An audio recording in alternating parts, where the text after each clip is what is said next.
2-3 రోజులు ఉంటావు కదా? ఓకే, నేను వస్తాను శైలు. కొంచెం కాఫీ తీసుకెళ్దు గానిరా.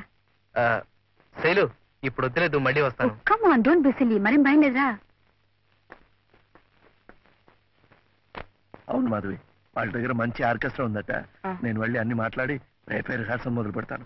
తర్వాత హలో, వస్తాను మాధవి. మాధవి,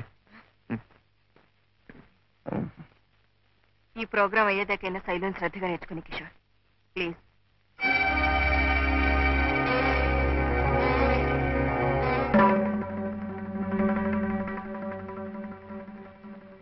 బాలకృష్ణ గారు నా గురువు గారేనా?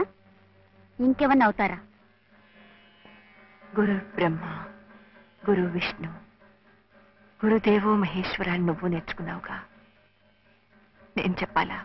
అది గురువుగాని పరిచయమైన వ్యక్తికి, ఆ సంబంధంతోనే విద్య నేర్పిన వ్యక్తికి వర్తిస్తుంది. శైలు, ఈ సంబంధం కూడా అంత పవిత్రమైందేనమ్మా. నేనెందుకు ఇలా ప్రవర్తించాల్సి వస్తుందో నీ దగ్గర దాచినక్కర్లేదు.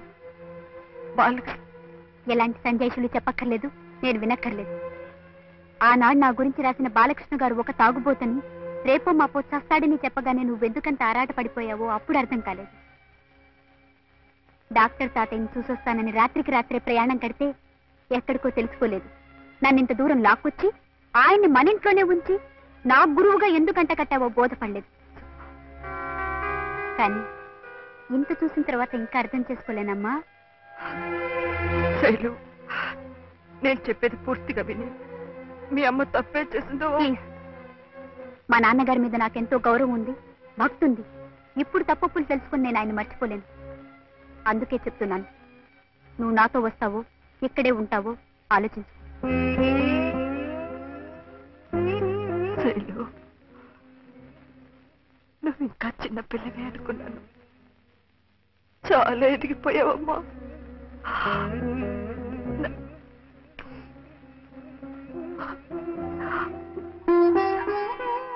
నన్ను వదిలి వెళ్ళిపోతావా? మన ఇంటి గౌరవం మనల్ని వదిలి వెళ్ళిపోయే ముందు నేనే నా జాగ్రత్త పడ్డం మంచిది. అందుకే ఇప్పటికీ మించిపోయింది లేదు. ఎవరిని కావాలనుకుంటున్నావో ఆలోచించుకో.